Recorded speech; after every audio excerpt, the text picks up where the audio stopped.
Go ahead, she said, smiling like she'd already won. Tell the judge you built all this without me. The courtroom went quiet in that heavy, suffocating way that makes every breath feel louder than it should, and I just looked at her, really looked this time, at the woman who used to sit across from me at a $12 kitchen table counting bills, now standing there in a tailored suit like she owned a world she never helped build, and for a second, I almost believed her version of the story, the one where I was just background noise. The guy who showed up but never mattered, the man she told everyone. Was lucky to have her, but then I felt it again, that calm, cold certainty I'd been carrying for months, maybe years, the kind that doesn't shout, doesn't panic, just waits, and I leaned back slightly, hands resting on the table like this was just another meeting, because to me, it was just another step in something I had already finished long before she filed those papers, and while her lawyer shuffled documents like they were weapons. I noticed something else, something no one else in that room seemed to catch, the assumption, the quiet confidence that everything on paper told the full story, that ownership meant control, that signatures meant truth, and that was her mistake, their mistake, because Vanessa didn't lose me when she walked out, she lost access to the one thing she never understood, what I was building in silence, and I remember the night it started, sitting alone in my office at 2:14 a.m. staring at spreadsheets that didn't look like much to anyone else, just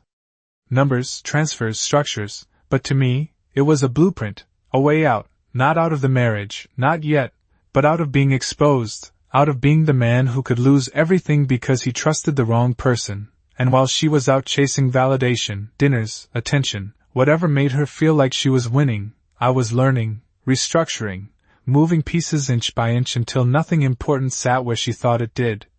And back in that courtroom, she was still talking, still painting me as the man who needed her, the man who would collapse without her, and the judge nodded slightly, listening, because on the surface, it all made sense, and that's the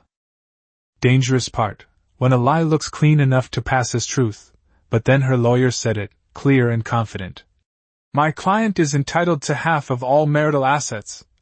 And that's when I finally moved, just a small motion, sliding a single folder across the table, not dramatic, not rushed, just precise, and I met her eyes, not angry, not hurt, just steady, and for the first time that day, her smile hesitated, just for a fraction of a second, like something underneath it shifted, like instinct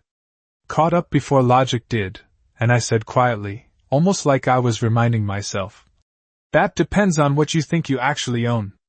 Her lawyer frowned the moment he opened the folder, just a slight shift, but enough for me to see the first crack forming, and Vanessa caught it too, her posture tightening like something invisible had just brushed past her confidence, and for the first time since this started, she was not performing, she was watching, really watching, trying to understand what she had missed, and that was the thing about people who live on the surface. They do not notice the quiet changes, the small shifts that happen long before the ground moves, because they assume everything important will announce itself, but nothing I built ever did, not out loud, not where anyone could see it, and as the pages turned, slowly, deliberately, the room changed, not in sound, but in weight, like the air itself was adjusting to a truth that did not match the story they had prepared, and I stayed still, hands folded, letting it unfold exactly the way it was designed to, because this was never about arguing, never about proving her wrong with words, it was about timing, about letting reality speak in a language that could not be twisted or dismissed, and I remembered every late night, every quiet decision, every moment I chose not to react when she pushed, when she tested, when she treated me like I was already beneath her, because reacting would have exposed the plan too early, and silence, real silence, is not weakness, it is control. It is patience stretched over time until the outcome is no longer a possibility but a certainty, and when her lawyer finally looked up, his expression had lost that polished edge, replaced by something more careful, more measured. He cleared his throat, glanced at her, then back at me, and said, "These holdings are not in your name." And that was the moment it landed, not fully, not yet, but enough for Vanessa's eyes to flicker, just once, like a light trying to stay on, and I tilted my head slightly, calm as ever, and replied, "No, they are not, and they have not been for a long time." The silence that followed did not feel empty, it felt precise, like something had just clicked into place behind the scenes and everyone in that room could sense it without fully understanding it, and Vanessa's confidence, the one she carried like armor, started to thin, not disappear, but crack just enough to let uncertainty slip through, and she leaned forward slightly, her voice sharper now, controlled but strained, asking what that even meant. How assets from our marriage could not be in my name. And I could see it in her eyes. She was not asking to understand, she was asking to regain control, to pull the narrative back into something familiar, something she could dominate. But this was never a conversation she could win with tone or pressure, because the structure had already been decided long before she realized there was even a game being played, and I let a second pass before answering, not for effect, but because timing matters when truth starts to surface, and I said calmly, that ownership is not about who stands in front of something, it is about who designed where it stands, and that was when her lawyer flipped another page, slower this time, more careful, like each line required more attention than the last, and I watched as realization began to form, not fully, not all at once, but in layers, the way it always does when someone uncovers a system they were never meant to see.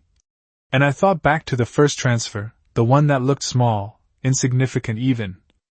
Just a restructuring for tax efficiency on paper, something no one questions because it sounds normal, reasonable, and then another, and another, each one building a layer between what I created and what could be claimed, until eventually, nothing essential sat where it appeared to be, and while Vanessa was planning her exit, mapping out how she would take control, how she would walk away with everything she believed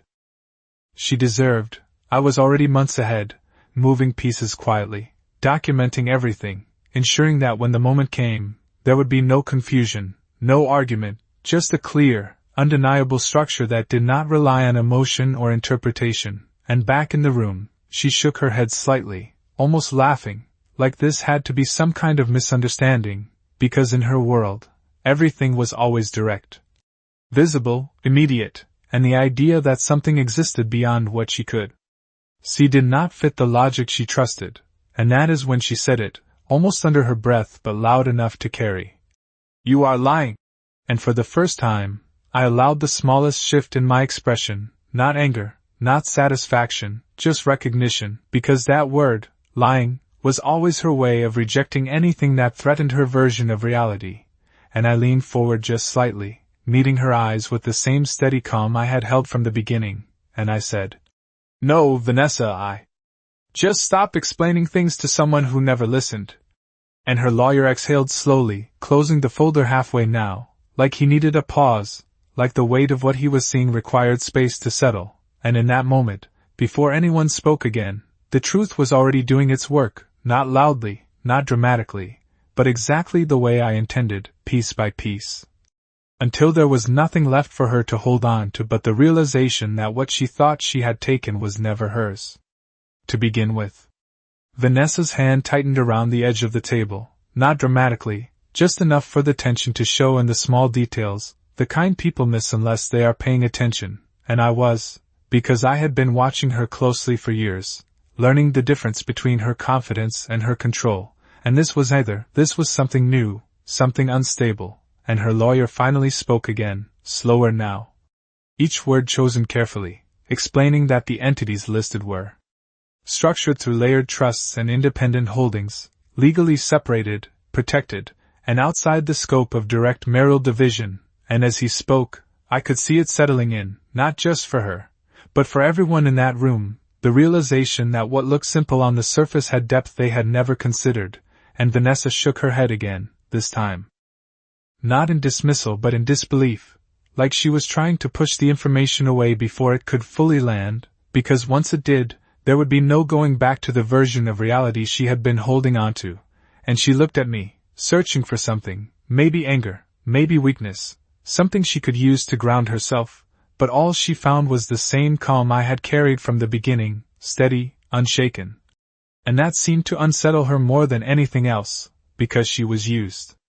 to reactions, to emotion, to leverage, and I was giving her none of it, only truth, delivered without force, without urgency. And that is what made it undeniable, and I let a quiet moment pass before speaking again, my voice even, almost reflective, as I said that I did not hide anything from her. I simply stopped placing everything where it could be taken, and that difference, small as it sounds, was the line between losing everything and losing nothing, and her eyes dropped briefly to the documents in front of her, scanning them now not for confirmation, but for escape, for any detail she could use to undo what was unfolding, but there was nothing there for her to grab, nothing left within reach, and in that stillness, the truth became clear, not as a sudden shock, but as a slow, irreversible shift, the kind that does not need volume to be powerful, only time to be understood. Vanessa's breathing changed, subtle but uneven, like her body had started to understand something her mind was still trying to reject, and she leaned back slightly, creating distance from the documents as if space alone could soften what they meant, but distance does not undo structure, and I could see the shift happening in real time, the moment when control slips not because of force, but because the foundation underneath it no longer exists, and her lawyer cleared his throat again, quieter. This time, explaining that even if she pursued further claims, the legal framework surrounding the assets would make it extremely difficult, if not impossible, to penetrate, and that word, impossible, hung in the air longer than anything else said that morning, because it did not sound like an argument, it sounded like a boundary, and Vanessa's eyes snapped toward him, sharp, searching, almost demanding a different answer. But there was none, and that was the part she was not prepared for, not the loss itself, but the finality of it, the absence of negotiation, of leverage, of any angle she could still play, and I watched as the version of reality she had built began to collapse inward, not loudly, not dramatically, but in small, precise fractures, each one taking away another piece of certainty she had relied on. And I remembered the last conversation we had before everything ended, the way she said she deserved more, that she was done waiting for a life she believed I could not provide, and I did not argue then, just like I was not arguing now, because proving something too early only gives the other person time to adjust, and I was never interested in adjustment, I was interested in conclusion, and I looked at her one more time, not with anger, not with satisfaction, but with clarity. And I said quietly that nothing I built was ever meant to be taken, only understood, and the moment she stopped trying to understand was the moment she lost access to all of it, and this time, she did not respond, because for the first time, there was nothing left she could say that would change what was already set in place. The room did not move, but everything inside it had shifted, and Vanessa felt it. I could see it in the way she sat now, no longer leaning forward, no longer projecting certainty, but holding herself still like any movement might make the truth more real, and her eyes kept returning to the same pages as if repetition could change what they said, but structure does not bend under attention, it only becomes clearer. And her lawyer finally set the folder down completely, not closed, not dismissed. Just acknowledged, like a problem that could not be argued away, and he spoke again, softer than before, explaining that any attempt to challenge the arrangement would require time, resources, and outcomes that were far from guaranteed, and even as he spoke, the meaning underneath was obvious. This was not a battle she was prepared to win, not here, not like this, and Vanessa exhaled slowly. The kind of breath that carries more than air, something heavier, something closer to realization, and she looked at me again, but this time there was no accusation in it, no sharp edge, just confusion, like she was trying to reconcile two versions of me that no longer fit together, the man she thought she understood and the one sitting in front of her now, calm, composed, already finished with something she was just beginning to grasp. And I remembered all the times she dismissed the quiet parts of my life, the hours I spent working without explanation, the decisions I made without announcement. The way she used to say that if something mattered, it would be obvious, and I almost smiled at that, not out of satisfaction, but because it explained everything, because the most important things are never obvious, they are built slowly, intentionally, away from attention, and when they finally surface, they do not ask for recognition. They simply exist, undeniable, and I leaned back slightly, giving the moment space to settle, and said in the same steady tone I had carried from the start, that nothing had changed today except her understanding of it, and that what she was seeing now was not something new, It was something that had been in place long before she decided to walk away, and for the first time since this began, she did not interrupt, she did not push back, she just listened, because somewhere in that silence, she realized this was never about what she could take, it was about what she had already lost without knowing it. Vanessa finally looked away, not at the documents, not at her lawyer, but somewhere past all of it, like she was searching for a version of reality that no longer existed. And that was the moment everything became quiet in a different way, not tense, not uncertain, just settled, like the outcome had already been accepted even if no one had said it out loud yet, and her lawyer shifted slightly in his seat, gathering the papers without urgency, because there was nothing left to argue, no angle to press, only options that led to the same place, and he spoke carefully, suggesting they could review next steps, reassess strategy. But even those words felt distant, like formalities that belonged to a situation that had already moved on, and Vanessa nodded once, slow, automatic. But her eyes never left the table, because she was no longer looking for a way to win, she was trying to understand how she had misread everything so completely, and I watched her in that silence, not with satisfaction, but with a kind of clarity that only comes when something long finished finally reveals itself. And I remembered all the times she called me passive, said I lacked ambition, that I was always a step behind, and I realized now that what she saw as stillness was never absence, it was preparation, it was distance from noise, from distraction, from the kind of thinking that reacts instead of builds, and I let that thought settle before I stood, slow, unhurried, not as an exit, but as a transition, because for me, this was not an ending, it was confirmation, and as I reached for my coat, I said one last thing, not louder, not sharper, just clear enough to remain, that the difference between us was never effort, it was direction, and while she was trying to take control of something visible, I was building something she could never reach, and this was simply the moment those two paths finally crossed, and only one of them was still standing. Vanessa's voice finally broke the silence, but it was different now, stripped of the sharp edge she carried before, quieter, almost uncertain as she asked how long, and for a moment, I did not answer, not because I was avoiding it, but because the question itself mattered more than the number, because it showed she was no longer trying to control the outcome, she was trying to understand the process, and I looked at her, steady, and said that it did not happen all at once, it happened the moment I realized that stability should never depend on someone else's perception, and from there, everything I built had one purpose, to stand on its own, untouched by opinion, by emotion, by anything that could be taken or rewritten, and she nodded slowly, like the pieces were finally aligning in a way she could not undo, and her lawyer remained silent, no longer guiding, no longer correcting, just observing. Because times she said she needed more, that what we had was not enough, and I realized now that she was not wrong about wanting more, she was wrong about where she thought it came from, and I stepped back slightly, creating distance that did not feel defensive, just final, and I told her that what I built was never hidden from her, it was just never loud enough to compete with what she chose to focus on, and that difference, small as it seems, was everything, because what is quiet is often overlooked.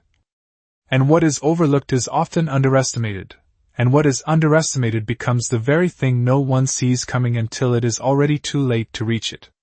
Vanessa did not speak again after that, and the silence between us felt complete, not empty, not waiting for something more, but settled, like everything that needed to be said had already found its place, and I could see it in the way she sat there, no longer searching for answers, no longer trying to reshape the outcome, just holding on to the realization that what she thought was the end had only been the surface of something much deeper.